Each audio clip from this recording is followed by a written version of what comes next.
जी अस्सलाम वालेकुम नाजरीन मैं हूं मोहम्मद सैयद खान सदुज़ई और आप मेरा YouTube channel Islamabad news Urdu देख रहे हैं।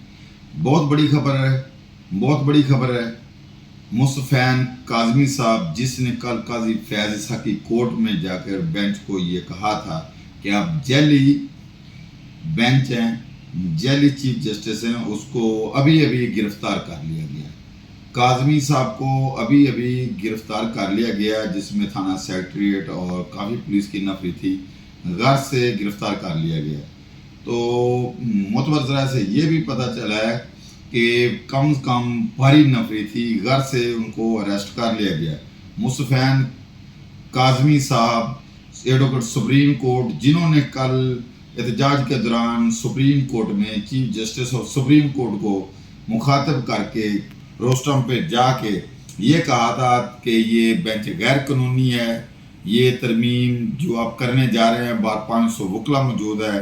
तो उस बर्दाश्त में पुलिस की बड़ी नफरी ने अभी अभी गिरफ्तार कर लिया। बहुत बड़ी खबर है और वकला बरादरी में ये जो ही खबर पहुंची है तो वकला एक्टिव होना शुरू हो गए हैं। और आपको ये बता दूंगा, ये जो तारीख है, ये वकला तारीख, ये ज़ोर पकड़ दी जाएगी और आग की तरह फैलेगी।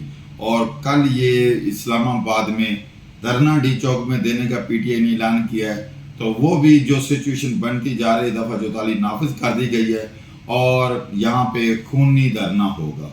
यहाँ पे खूनी धरना इसलिए होगा कि हालात इस तरह के बने हुए हैं कि अब पब्लिक ने भी मोतबर ज़रा से पता चला है कि उन्होंने वहाँ पे अगर मुज़ामत होगी, शेल फेंकेंगे के आगे से गोलियां बरसाएंगे, लोग मरेंगे, तो ये मुल्क के लिए अच्छा नहीं है।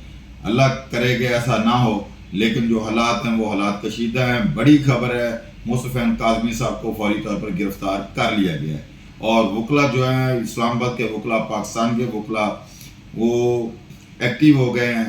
और ये खबर आग की तरह फैल रही है कि काज़मी साहब को गैर कानूनी तौर पर गिरफ्तार कर लिया गया। थाना सेक्रेटरीट इस वक्त लेके गए हैं।